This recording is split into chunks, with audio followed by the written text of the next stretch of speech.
Hello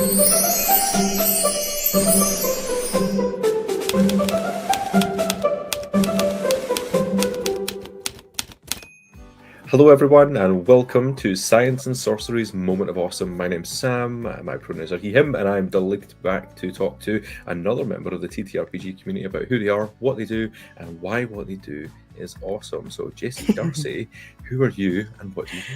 I am JC Darcy. I use they, she pronouns. I am a white, femme-presenting, non-binary person. I was not under the impression that I was here to talk about how awesome I am, so actually I'm sorry, I think you might have the right... No, we're not doing the self-deprecating thing. I am a producer, GM, writer, performer, and as of this year, I am the co-founder and co-captain, as we're terming it, of EUphoria, which is a EU-based TTRPG AP studio. So let's jump right into that studio then. Tell me a little bit more about it. What was the reasoning behind bringing this forward? A lot of reasons. It was a very tightly controlled domino fall of very specific things happening, and the last domino was EUphoria exists. The main impetus for me was to get to work with Ida, who is my co-founder and other co-captain. I had been working in APs for around about 2 years, mostly with Girls Run These Worlds, which is a mostly US-based AP studio who uplifts and platforms femmes and women and people of marginalized gender. I learned almost everything that I know about APs there and about safety and diversity and putting those things forward first. I had always harbored a desire to do more, specifically for me, British-focused programming. A lot of the early British programming came from conversations that I had with people that I knew, GMs who had things that they wanted to run. And that just was my passion. That was what gave me the most joy, mainly to get things going in a time zone that was convenient for me. And then I happened to work with Ida for Women in Gaming Month at Horde of Tales, where she had been.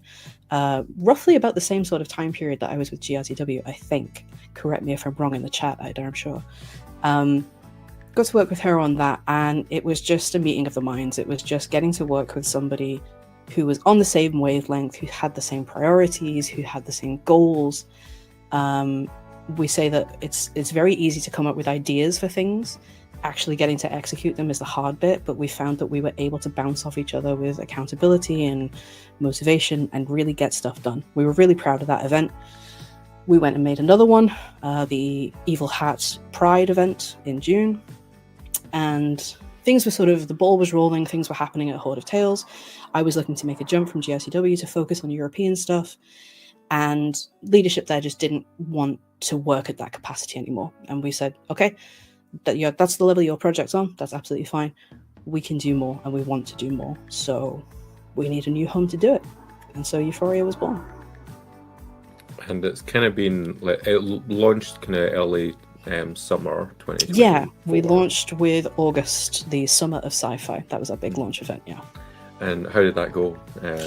Rubbish. We're going to pack it in. That's all not done. For us. Yeah, no, it was great. Yeah. We hit affiliate before the event started. We hit affiliate before our first TTRPG had actually aired. The response from the community was just phenomenal. Like, this exists, thank goodness. Glomp, we are with you now. The feeling that this needed to exist and that people are happy that it exists has just been really, really validating. Because when it was just Ida and I sat in voice calls, everything sounds great. Like, yeah, this is wonderful. This absolutely has to happen. Mm-hmm. But what if people don't watch? What if people don't like it? To hear that people were throwing us their subscriptions and coming in and retweeting, just the response has been phenomenal. It's been great. So we think we might stick with it. And what do you credit with the success for that response? Like, what do you think it was about this specific studio or this specific run of streams that made people come in? I'm not sure. I think you're asking me to toot my own horn, which always makes me slightly uncomfortable. That's why you're here. That's why you're here. I was misled.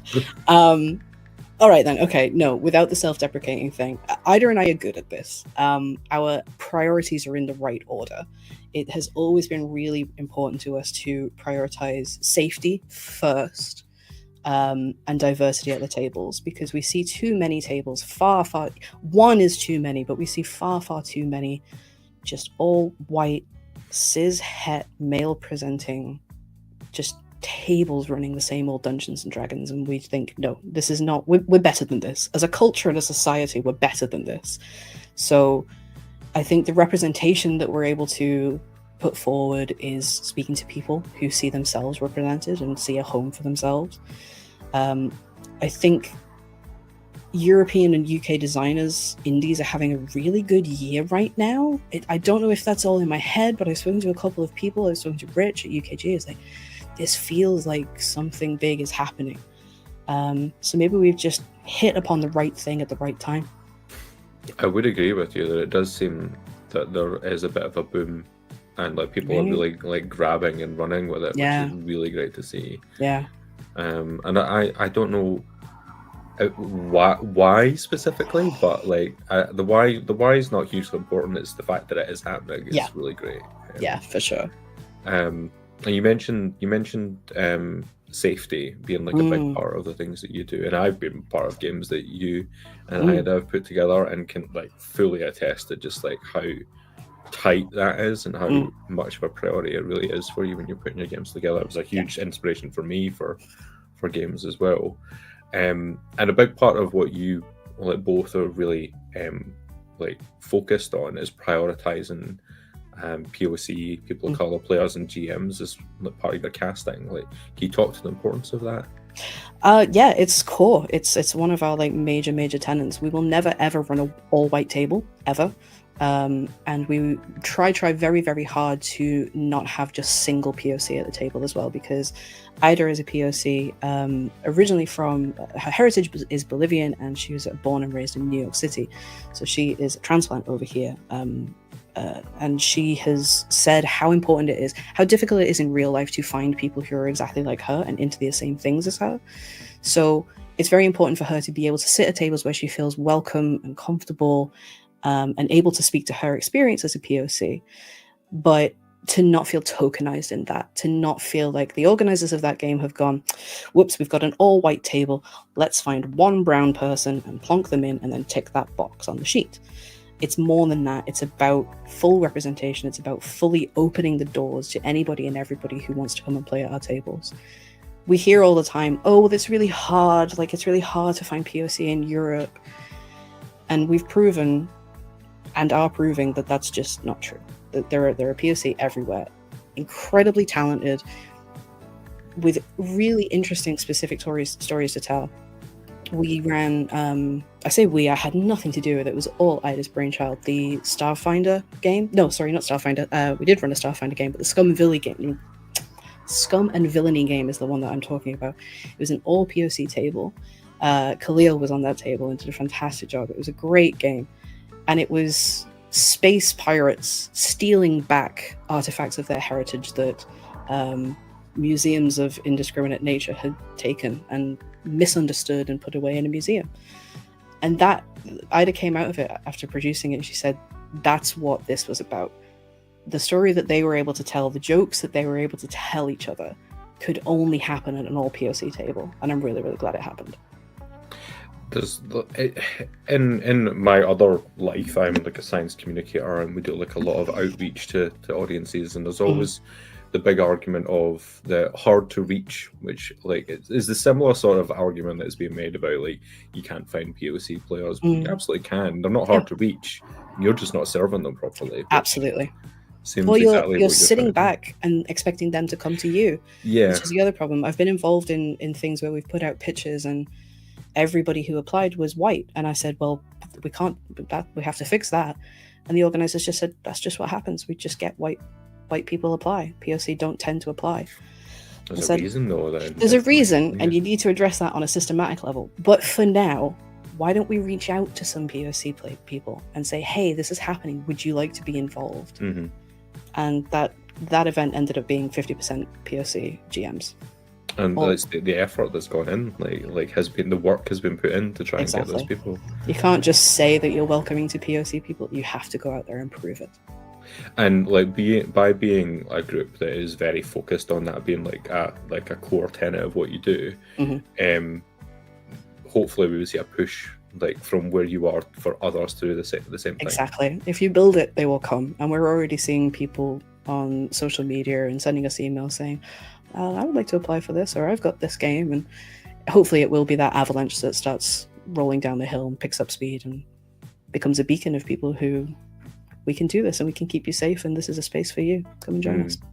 I've had a couple of other discussions with some other podcast runners specifically that are thinking about making a group that say we only do this, we only agree to these principles, which includes like at least 50% POC as part of the tables, and just having like some sort, not like a formal agreement, but some level of like stick to this idea. And Absolutely. I just love that, which is really good. Coming back to it being an EU focused group, you and Ida both run a couple of streams now discussing games and publishers in the EU. Which has just been a joy to watch, to see you both nerd out over games that you really like. That's what the people want. How important is it for you to highlight those creators? Yeah, that's the other basis of what we do. It's really great to hear people say, oh, they're really fun streams to watch, because that was a one-off in July when we were trying to build a bit of traction and head towards affiliate. I just said, why don't we just talk about some games? So that's what we did. And then we went, oh, this is really fun to do. And people really like watching it. And again, we had people email in and say, here's my game. We talk about my game. And now it's a social media thread every week and every month. And people tell us about their games. And even if we don't end up mentioning them on the stream, it's great to see people coming out of the woodwork and going, I have a game. So yeah, we do that monthly now.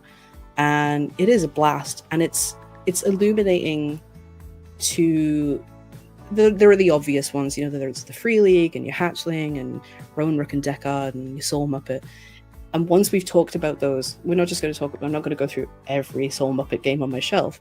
They're all great, but people are aware of them now. So once we've done the shout out, it's okay, who else can we find? And we've found some real hidden gems. We've got, so when this is airing, we will have just aired a solo play. Fiona is going to play a solo game about being a vampire's lover called A Rush of Blood. And it's by I believe Dutch, I'm really sorry if I've got that wrong, Dutch or German designer who responded to our first stream and said, would you look at my game? And it's brilliant. And we never would have heard of it if it hadn't have been for that. We never would have seen it. We never would have played it. So hopefully now more people are seeing it and playing it. We really believe that the talent on this side of the pond is equal to, if not greater than, the Americans. All right, some of the Americans, you're pretty good, but it's such a US-centric scene. It feels like it's such a US-based economy and industry, and it feels incredibly lopsided. And we are here to balance the scales, because the games that we're seeing that are coming up, they're so good. They're so good, and they deserve to be on the same platform and get the same eyes on them. It's something I've spoken to a couple of other guests that have been on here about, like the content they choose to run and the like moving away more from the traditional D&D 5e on a stream, as you say, with like 5 white guys. But there definitely seems to be much more of a focus and like eyes being put on indie games now. And like that's down to folks like yourselves as well that really champion and focus on them. Hopefully so, yeah. It's also just fun. It's fun to be able to play a game, again, not having to get up at 3 a.m. or whatever it is. To be able to play a game where you have a cultural shorthand with people that you wouldn't necessarily have with Americans. Again, when this is going out, I think the autumn season of They Grow Up So Fast, where I've been running on Cat the Warmistress's channel, should be going out. And having all those people who have shared that experience of growing up in, if not 80s Britain, but 90s or 2000s Britain, to be able to say, oh, well, you can go to Woolworths and get some pick and mix and have everybody know what that means, right? That reaction, that's why, Sam, because everybody knows that Woolworths pick and mix it's a tragedy that it's lost to the sands of time, because it was a beautiful thing. It was my first foray into like shoplifting as a toddler when I got taken home, like and I used to wear dungarees and my mum took off and just pick and mix. Just little eggs, flying saucers everywhere. Right? But you're right. It's a very UK experience that you couldn't get with like somewhere else. And everybody deserves to have that, be it from the UK or, you know, we've got hopefully coming up, again, when this is airing, if this is October, we'll soon be having a Vampire the Masquerade game run by Marcus. based on the border. There's like a very specific area of the border that is like Germany, France, Netherlands. I think my geography is terrible. I'm sorry.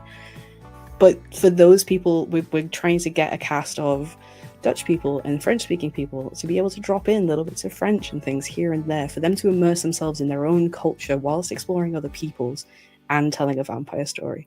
Mwah, beautiful, delicious. That's what we want. That sounds great. Because Right. I again, like, you see like so many of these streams that are only ever in English as well, and so like given that opportunity to just get a little bit, even just a little bit of Just other a little languages, bit. For now, it's a little bit. The long-term goal is we would love to be able to gather enough people to do a safe, diverse, all Spanish-speaking table or an all German-speaking table. So if you're watching and you're in Germany or in Spain or in France or in Italy, come talk to us. We want you. Yes, I think Hatchling Games just had like an actual play that was all in German. Like, Yes, for Cryptic Creeks just like incredible. happened, which is so nice to see. I know a couple of there's a couple of Dutch like streaming groups that are out there as well. So They're I mean, they're clearly obviously out there, but highlighting them more, especially amongst the English speaking group, would be so nice to see. Fingers crossed. Yeah. Honestly, we're not here for long, but I feel like we could talk for so long. Any one of these points, I could talk for hours. Yeah. Yeah. For sure. What is exciting you right now about the TTRPG community?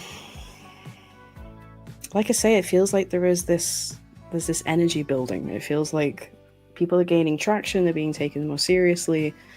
Like you say, more indies, less just focus on D&D. Thanks for mucking up so badly, Hasbro. We appreciate you. Moving towards... I mean, I'm excited for Daggerheart. I'm sorry if that makes me... People will be like, nah. But, oh man, it's so much fun. I'm really looking forward to it. I've still not played it, but I really want to. I played the very early playtest and thought, yeah, this is the game that I think people who think they want D&D. Some people who think they want D&D, this is what they actually want. That demographic of people who have watched Critical Role and thought storytelling, but D&D is mostly about the combat. This is the game that can give you everything you want. I'm really looking forward to getting my hands on that and getting to play some of it and run some of it, maybe on stream, maybe. What am I excited for? I'm trying to think what Kickstarters I've got that are going to be dropping into my there's too many, right? Oh, I know. I'm really excited. I'm really excited for the Argonauts Kickstarter. Please go and back that because I'm a stretch goal. So if we hit a certain amount, I get to write again, which I love. I got to write for the Cryptic Creeks anthology, and it was super duper fun. So yeah, I'm hoping to get to do a bit more writing as well. So just from a personal point of view, the freedom to do that. But yeah, a world where people are moving away from D&D, I think is going to be really, really interesting. The shift has been happening, and I feel like if Daggerheart comes out, and if Critical Role do a fourth season using that system, there could be a major shift in the industry. And I'm really interested to see where that goes. People can keep playing D&D, that's fine, but if we can just loosen the grip that they have just a little bit, I'm just really interested to see what can sneak through the cracks. I think that is going to be like a real interesting moment when that game gets released fully next year, like what actually gets held on to. It must be a really strange feeling being like Darrington Press or being Spencer Stark and thinking we could literally change the I thought that exact thing the other day. Genuinely, I was like, what must be going through their brains to think that we could be unseating D&D? I don't think it will crush D&D. No. It's that thing of they're the behemoth. They'll always be there in one form or another. But just shifting the balance a little bit, I'm really excited for that. I do think that there's definitely something to be said as well for the rise of crowdfunding. Like, definitely seems to have been the big, like, one better word, but Kickstarter for moving things like in that direction as well. Yeah, very much so. Giving people the power to make something that they may not have had the funding to do on their own, to get that capital up front. That's a huge shift. And also coming from Critical Role, sorry, to bring it back to APs, which is what I the fact that has come from an AP, that Critical Role they have very much made a game system that is designed for streaming. I think that comes through very, very clearly when you read it and when you play it.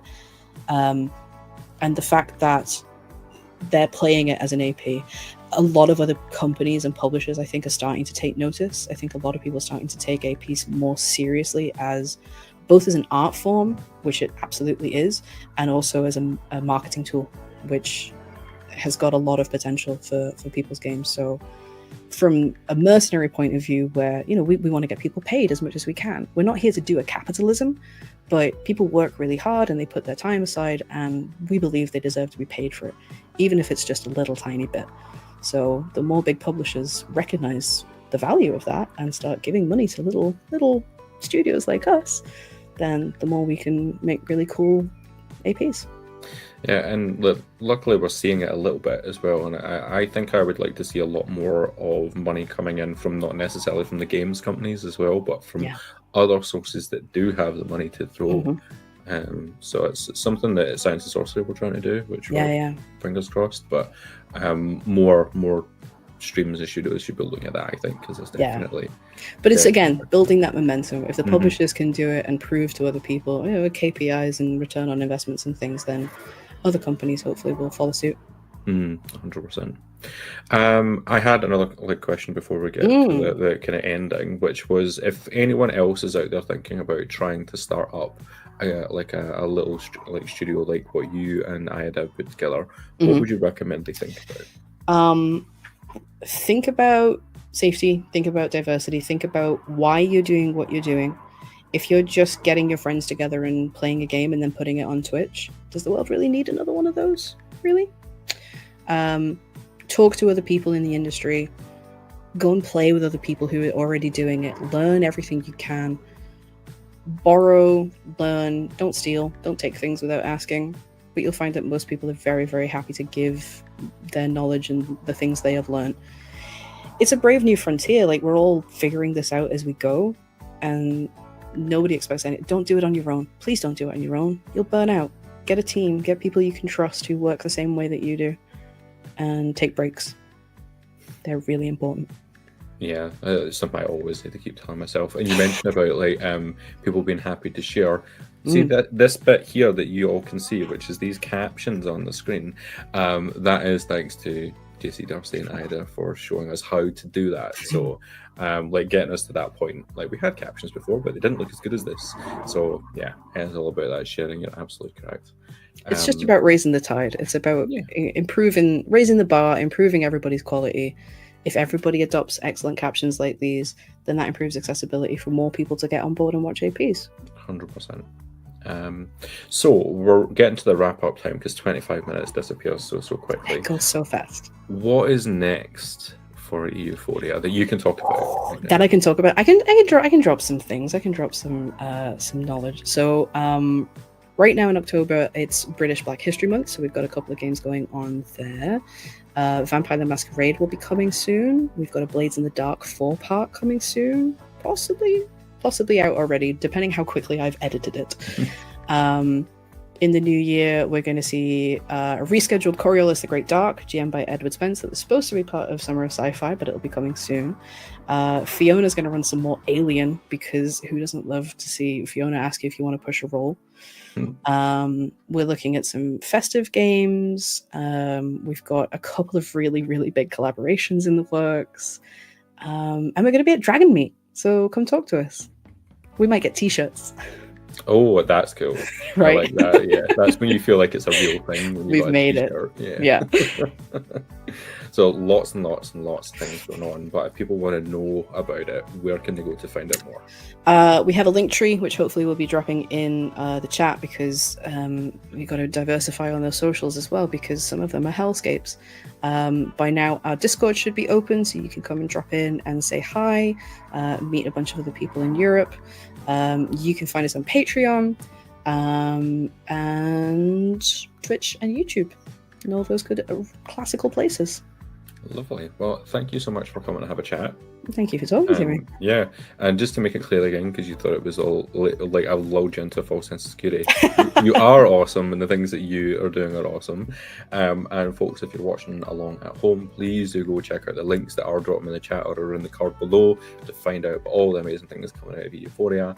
And yeah, we're gonna sign off with that. I've got 15 seconds to 25 minutes. I've timed that so perfectly. We're professionals. So perfectly professional. Thank you so much for watching, folks. Take care, and we'll see you again very soon. Goodbye. Bye.